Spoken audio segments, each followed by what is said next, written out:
ভাই আয় আয়, এদিকে বস। আরে দেখ তোর দুলাভাইয়ের খান্ড দেখ, বাসার মধ্যে এত জায়গা রাইখা সুপার মধ্যে ঘুমায় পড়ছে।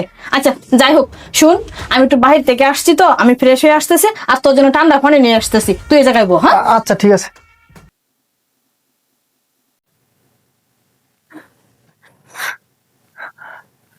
ধুলা ভাইও ঘুমায় রইছে, আফাও গেছে ফ্রেশ হইতে।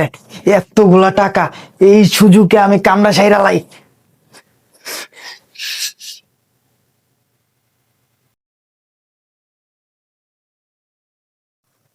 কামড়া সে এই টাকাগুলা নিয়ে আমার থাকতেও।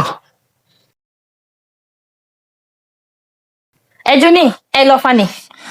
আফা আমি পানি খাইতাম না, আমার একটা জরুরি কাম আছে, আজকে আমি যাইগা অন্যদিন আমুনে। এই দাঁড়া, তোর যে কিরকম জরুরি কাজ আছে এটা আমার চেয়ে আর কেউ ভালো জানে না। শুন, তোর দুলাভাই ঘুমাইতেছে, আমি রান্না বান্না করবো, খাওয়া দাওয়া করবি, তারপর বাসা থেকে যাইবি। আরে আফা খাওয়াটা বড় কথা না, আজকে আমার একটা জরুরি কাজ পড়ে গেছে, আমার এই মুহূর্তে যাইতে হবে, না গেলে আমার অনেক বড় লস হয়ে যাবো আফা। এই কারা, সারাদিন বেড়া টই টই করে সারা এলাকা ঘুরাস, সাইরানার কোনো কাজ করস না, তুই কইতেছস তোর অনেক বড় লস হয়ে যাইব। তোর যে কিরকম লস হইব এটা আমার চেয়ে তার কেউ জানে না। তুই কি করবি, তুই যে জায়গা থেকে বাইরে হয়ে যায় বন্ধু বান্ধব হয়ে আড্ডা মারবি, এছাড়া তোর কি করবি? শুন, এই জায়গা থেকে তোর কোনো যাওয়া যাওয়াই নাই গিয়া। তোর দুলাভাই ঘুম থেকে উঠবো, আমরা সবাই একসাথে বসে খাওয়া দাওয়া করবো, তারপর তুই বাসা থেকে যাইবি। আফা তোর একটা কথা কইতে ভুলে গেছি, তুই যখন ফ্রেশ হইতে গেছিস না, আমার এক বন্ধু আছে বুঝছস, ওর মায় না আমার অনেক আদর করে।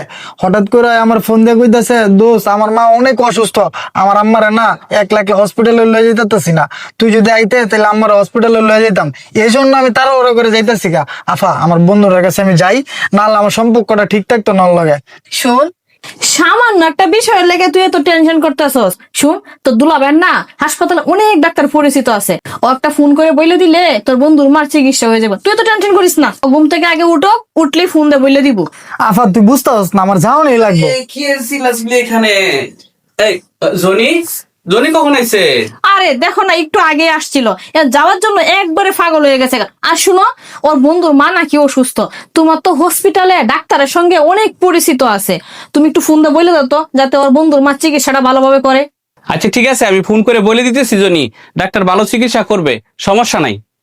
আরে আমার ফোনটা, আরে ফোনটা তো সুইটি, এখানে তো আমার ফোন ছিল, আর এখানে তো 10 লক্ষ টাকা ছিল, তুমি কি টাকাটা আলমারিতে উঠাইছো? না তো, আমি তো তোমার এই জায়গায় টাকা ফোন কোনোটাই জানি না, আর দেখছিও না, মনে হয় তুমি অন্য কোথাও রাখছো, একটু ভালো করে খুঁজে দেখো। আরে না না, টাকা তো এখানেই ছিল, আর ফোনটাও তো এখানেই ছিল, তুমি কি বলতেছো?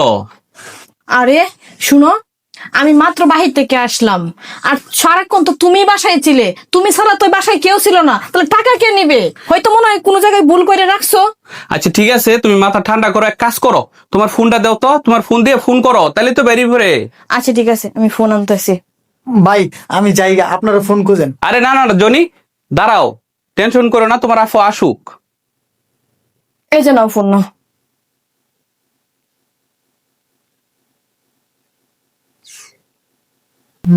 আরে ফোন কই, ও ফোন তো এখানেই শব্দ করতেছে সুইটি, কি এই বলো? ব্যাগের ভিতরে ফোন শব্দ করতেছে। কি বলতেছো তুমি? এই দেখি তো তোর ফোন। আরে আফা এটা ফোন আরে নাই। দেখি তো, দেখি তো। এই এই জায়গায় ফোন, আর এই জায়গায় তো অনেকগুলো টাকা। আরে আফা এই ব্যাগে টাকা কইতে এলো আর ফোন কইতে এলো, আমি তো কিছুই জানি না। কি বললি তুই? তোর ব্যাগ, তোর ব্যাগে টাকা, তোর ব্যাগে ফোন, আর তুই বলতেছস কোন জায়গা থেকে টাকা আসলো তুই বলতে পারস না? শুন, আফা তুই বিশ্বাস কর, আমি সত্যি কইতাছি, এই ব্যাগে টাকা কইতে কাইছে আর মোবাইল কইতে কাইছে আমি জানি না।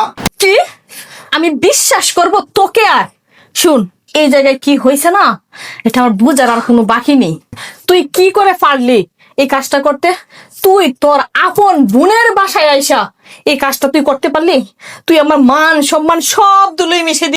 চল, তোর এই বাড়িতে আর কোনো জায়গা নেই, তুই যেদিন ভালো হয়ে এই বাড়িতে আসতে পারবি সেই দিনে তোর এই বাড়িতে জায়গা হবে। চল আমার সঙ্গে চল। এই থামো, থামো সুইটি, তুমি মাথা ঠান্ডা করো। এই যে আজকে ঘটনা ঘটাইছে জনি, এই ঘটনার পিছনে আমি মনে করি সবচেয়ে বেশি তোমরাই দায়ী। এটা তুমি কি বলতেছো? এই ঘটনার জন্য আমরা দায়ী? মানে আমরা দায়ী হলাম কিভাবে? এই শোনো, তোমরা কিভাবে দায়ী হইলে আমি সেই কথাটা বলতেছি, মাথা ঠান্ডা করো। আজকে এই জনি এই তোমার বাড়িতে এসে যে টাকাগুলো চুরি করছে না, সে কিন্তু একদিনে এই পর্যায়ে যায় নাই। এখন পর্যন্ত তোমরা তার জন্য কি করছো? 4.5 লক্ষ টাকা দিয়ে গাড়ি কিনে দিছো।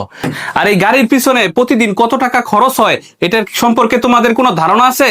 আর এই গাড়ি যদি কিনা না দিয়া তারা যদি একটা ব্যবসা ধরাই দিতা, তাহলে কিন্তু সে ফ্যামিলিকে সাপোর্ট দিতে পারতো, আর নিজেরও আজকে এই পর্যায়ে যাইতো না। আসলে তুমি কথাটা ঠিকই বলছো, এটা কাজটা আমাদের জন্য অনেক ভুল হয়েছে।